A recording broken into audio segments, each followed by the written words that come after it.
The air in Argenta, Colorado during the deep winter of 1878 didn't just get cold. It became a physical, predatory weight. At 500 feet, the atmosphere was too thin to hold the day's meager heat, and by 4:00 p.m. the temperature would collapse. In the camp's 20-odd cabins, life contracted to a small, smoky circle around a cast-iron stove. Inside the cabin of Elias Thorne, a man considered the settlement's most experienced builder, the air was a gradation of misery.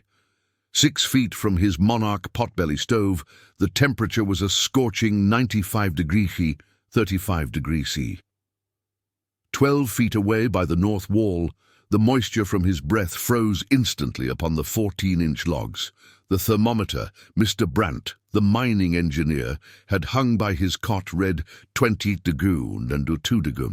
Thorne's cabin was a standard of the frontier, 16 by 20 feet, built of the thickest lodgepole pines he could haul. It consumed a quarter of a cord of precious hard-won pine every 5 days, yet it was never truly warm.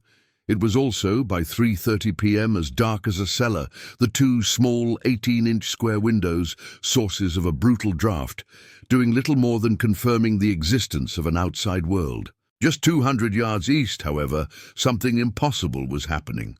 Silas Weir's cabin, a structure mocked during its construction as Weir's Folly, was at 4:00 p.m. still bright enough for his wife, Sarah, to read a medical text without a lamp. The interior air was a stable, even 66 degrees C from wall to wall. There were no drafts. And most confounding to Elias Thorne, Weir's woodpile, cut at the same time as his own, was still 3/4 full. His impossible method, built of thin lumber, sawdust, and an enormous centrally located brick mass, was performing in defiance of every accepted piece of frontier wisdom. What did this quiet, methodical former apprentice from Boston understand about thermodynamics and the high-altitude environment that generations of seasoned, practical frontiersmen had completely missed? The year was 1878. The discovery of the Argenta lode had pulled nearly 300 men and a few dozen women up a treacherous switchbacked mule track into a high-altitude basin that was, for 7 months of the year, functionally cut off from the world. They were miners, prospectors, merchants, and speculators, all racing against the first snows of September. The immediate overriding concern was shelter. In this, the wisdom was singular, calcified by a century of American expansion. The book, literally and figuratively, demanded the American log cabin. Manuals like the Settler's Practical Guide of 1857 were explicit. FL, the straightest, thickest trees available, preferably 12 to 18 inches in diameter. Saddle notch the corners for a tight fit. For heating, procure the heaviest, most powerful cast-iron stove you can freight. A stove was a symbol of civilization, a technological marvel that had replaced the inefficient open fireplace. The prevailing logic was one of brute force. The enemy was the cold, an active, malicious force that laid siege to the cabin. The defense was mass. Thicker logs, more chinking, and a bigger fire. This was the doctrine. This was how you survived. Windows were a structural and thermal liability. Keep them small, one on the south face, one on the east, and if you couldn't afford the $1, $50 for a pane of freighted glass, greased parchment would suffice. This was the right way. The proven method that had housed the pioneers of Ohio, the settlers of Oregon, and now the miners of the Rockies. Elias Thorne, a veteran of 2 previous booms, was its chief advocate and practitioner. He built his cabin exactly to this specification, confident in the thick, solid walls he had painstakingly raised. He represented the accepted wisdom, the physical manifestation of what the book commands. Elias Thorne's cabin, finished on the 12th of August, was a monument to this conventional wisdom. He had selected prime lodgepole pine, felling trees that measured an average of 14 inches in diameter. The structure's footprint was 16 by 20 feet. He and 3 other men had labored for 6 weeks, hauling the logs, peeling them, and using a broadaxe and adze to cut deep, tight-fitting saddle notches at the corners. The gaps between the logs were chinked with a mixture of local clay and dried moss. The build cost him 150 falos in total, $80 for the Monarch stove and its flue pipe, $12 for window glass, $20 for milled lumber for the floor and roof, and the rest in whiskey and wages for his team. On paper, it was a fortress. In practice, it was a thermodynamic disaster. The first hard frost of September revealed the flaws.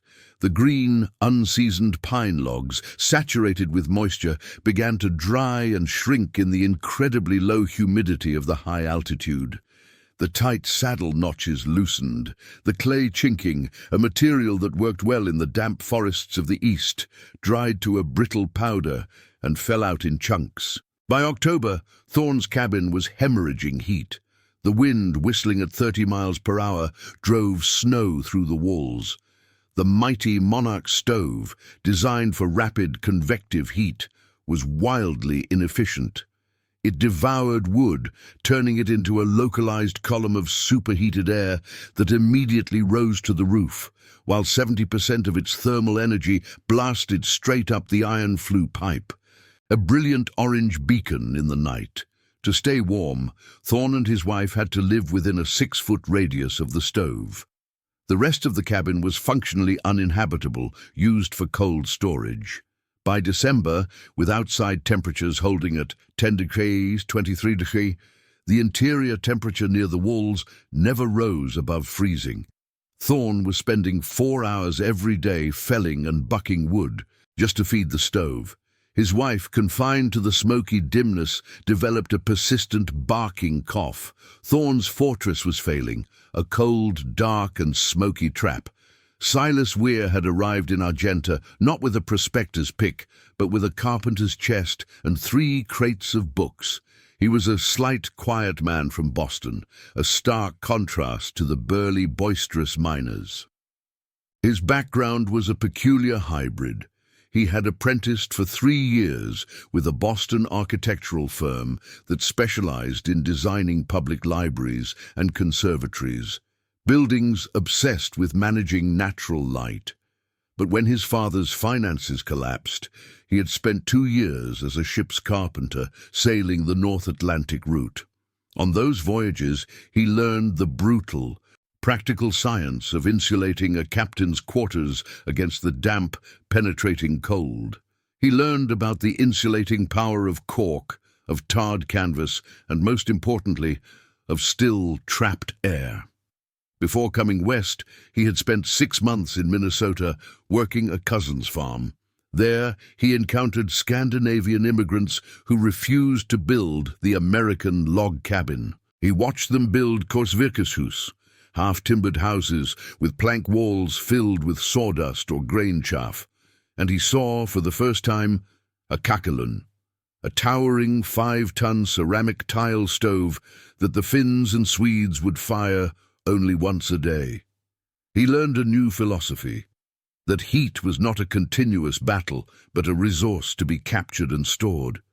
He saw that the enemy was not the cold, but heat loss. When he and his wife, Sarah, a nurse, staked their claim, his methods were immediately met with derision.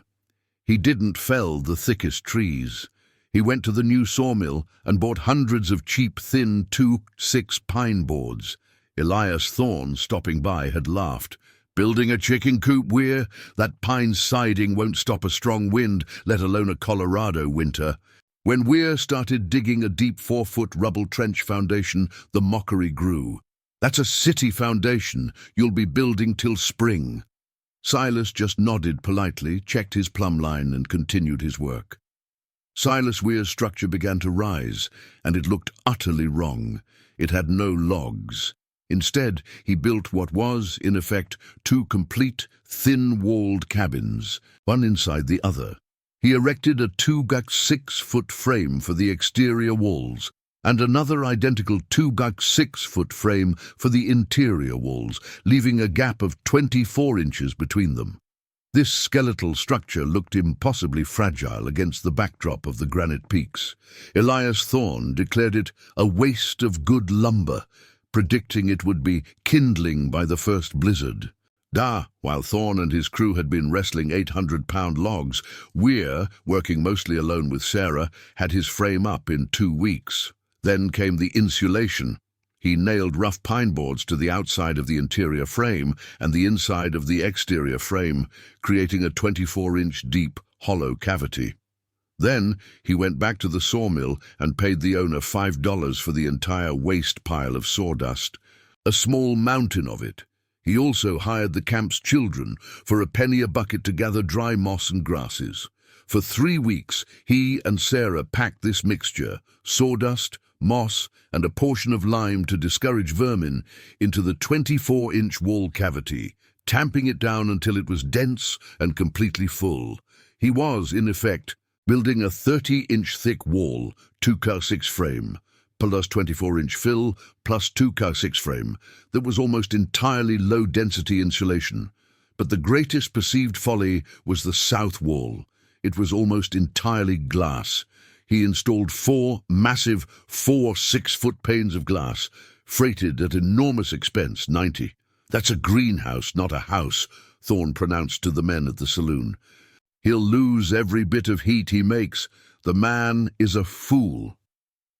Weir ignored them, meticulously caulking the windows and moving on to his heater. The philosophical conflict was absolute. Elias Thorne, representing conventional wisdom, embraced the fortress mentality. His solution to the cold was mass and brute force. The 14-inch log walls were his armor.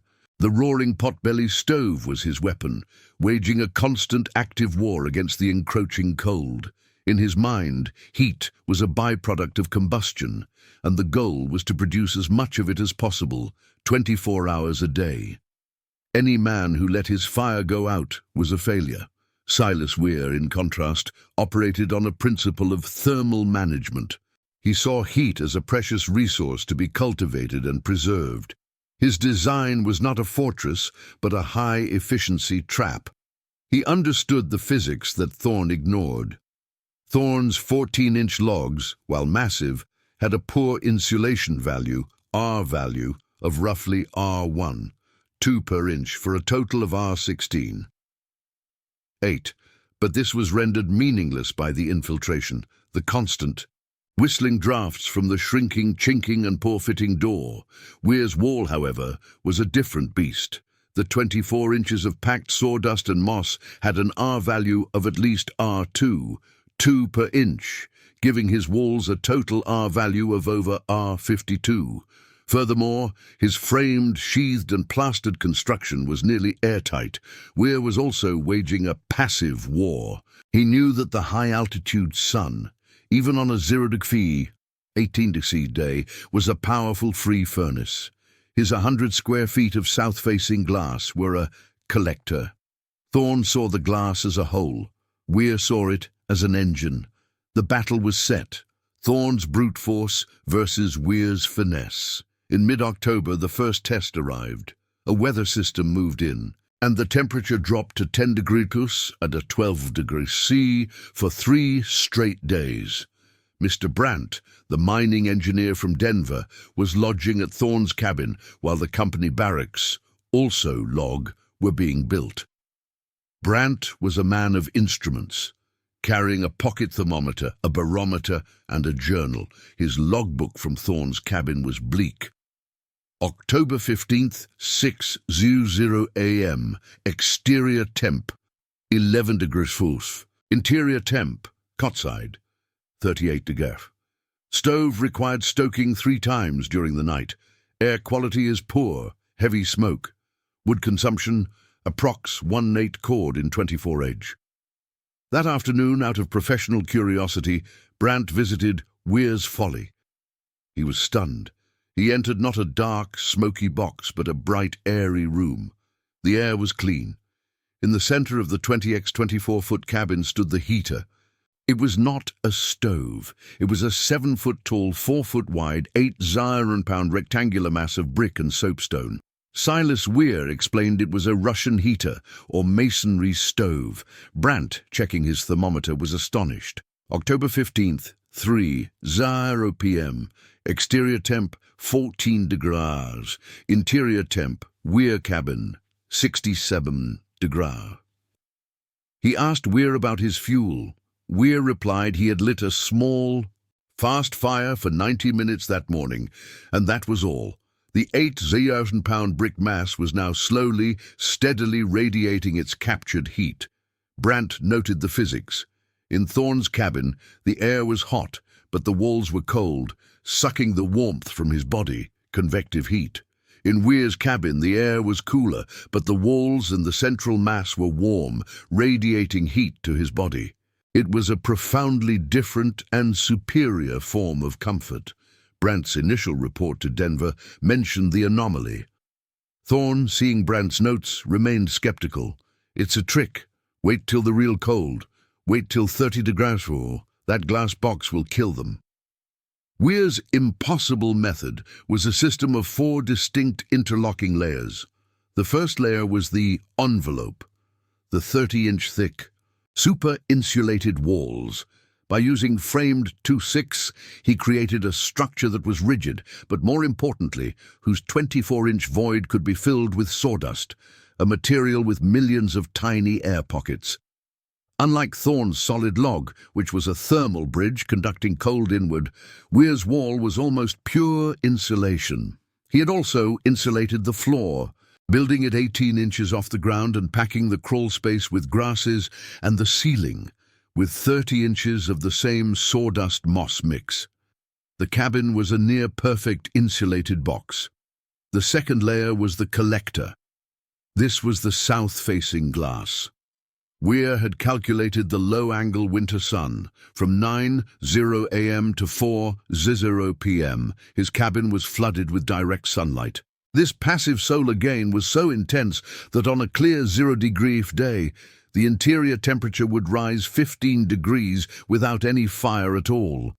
But Weir knew this R1 glass would become a massive heat loss problem at night. His solution was layer 3, the insulated shutters. These were not the flimsy wooden shutters of the East. They were 4-inch thick interior panels, framed in wood and stuffed with wool scraps, which he and Sarah friction fit against the windows every night at sundown, effectively turning his R1 glass into an R20 wall. The final layer, the heart of the system, was the thermal battery, the 8,000-pound masonry heater. Brandt, fascinated, had Weir draw a diagram. A small, 5-hour intensely hot fire was lit in the firebox. The resulting smoke and hot gases, instead of going straight up a chimney, were forced to travel through a 30-foot-long, serpentine-shaped brick flue inside the heater's mass.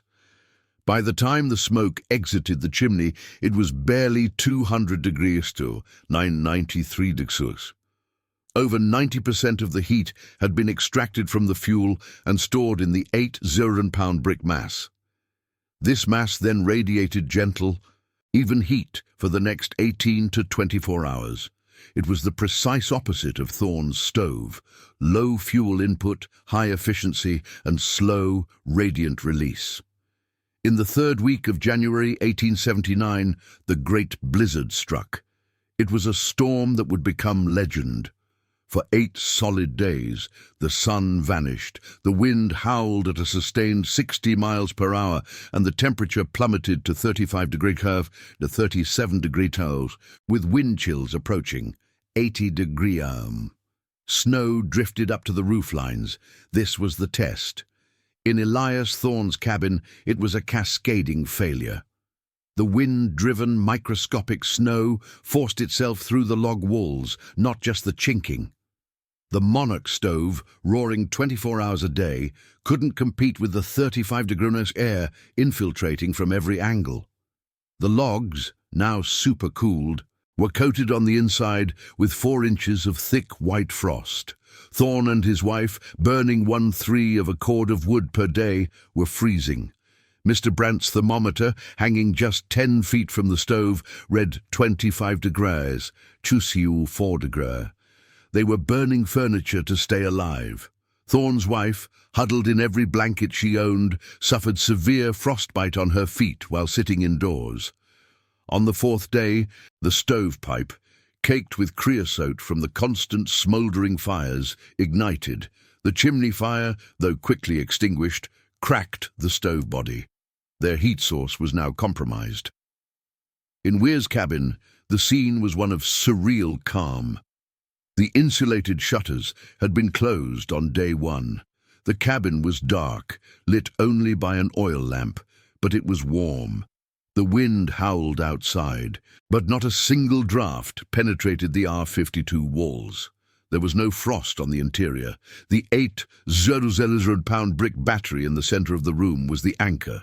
Weir, his fuel consumption barely increasing, stoked it for 2 hours in the morning and 2 hours at night. The air temperature never dropped below 58 degrees, 14 degrees C.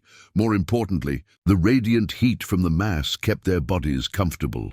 While Thorne's cabin was collapsing, Weir's system was performing exactly as he had calculated, a small island of stable, habitable warmth in the midst of an Arctic tempest.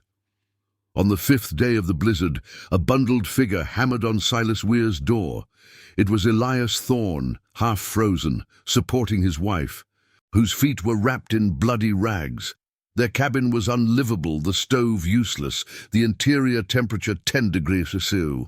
They had abandoned it, struggling 200 yards through the waist-deep drift, believing they were going to die. Sarah Weir, the nurse, immediately took charge, bringing Thorne's wife in and treating her frostbite. The Folly now held 4 adults.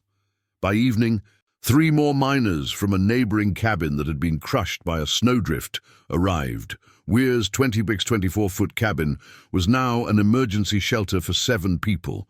The system was now under extreme load. The challenge shifted from heat to ventilation and humidity. 7 people breathing in a nearly airtight box produced a dangerous amount of moisture and consumed oxygen.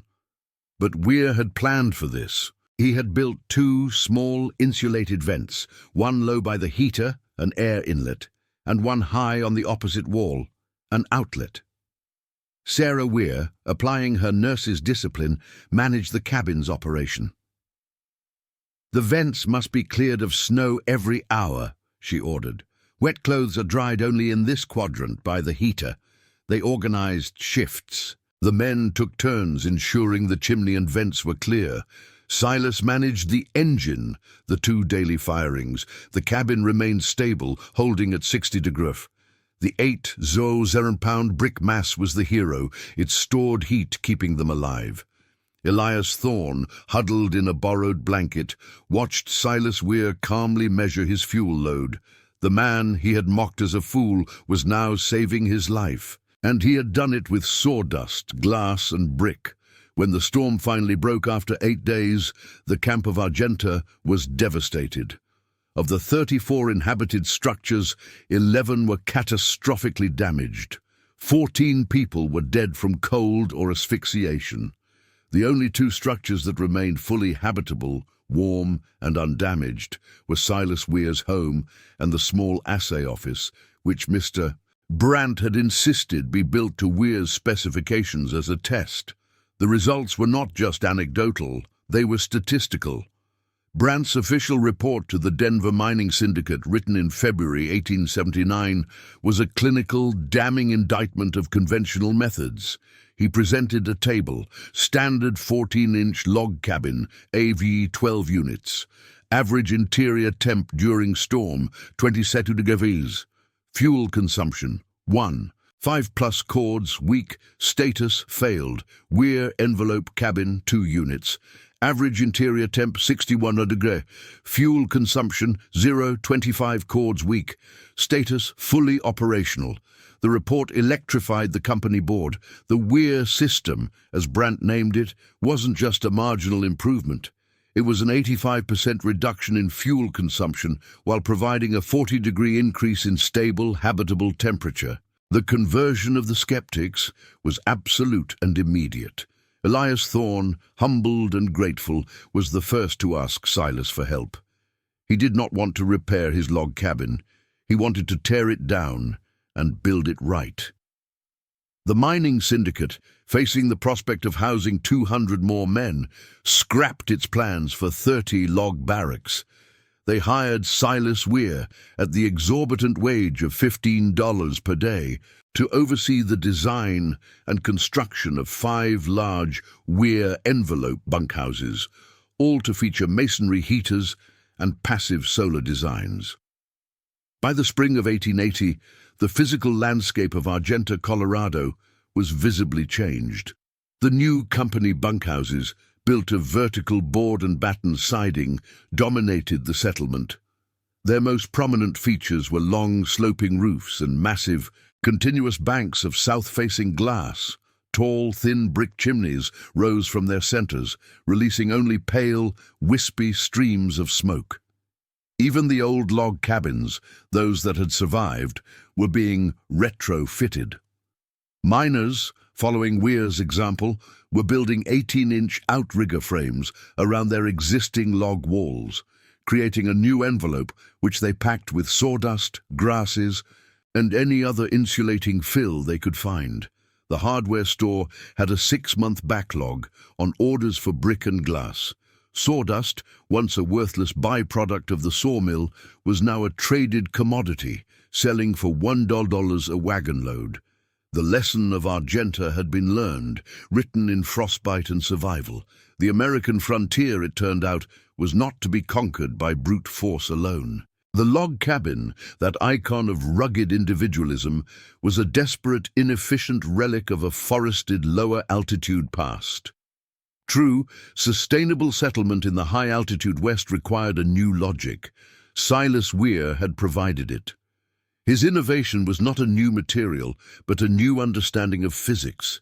He had taught the camp that the true enemy was not the cold, but the loss of heat. That the true resources were not just the trees, but the sunlight, the mass of the earth, and the insulating power of still, trapped air.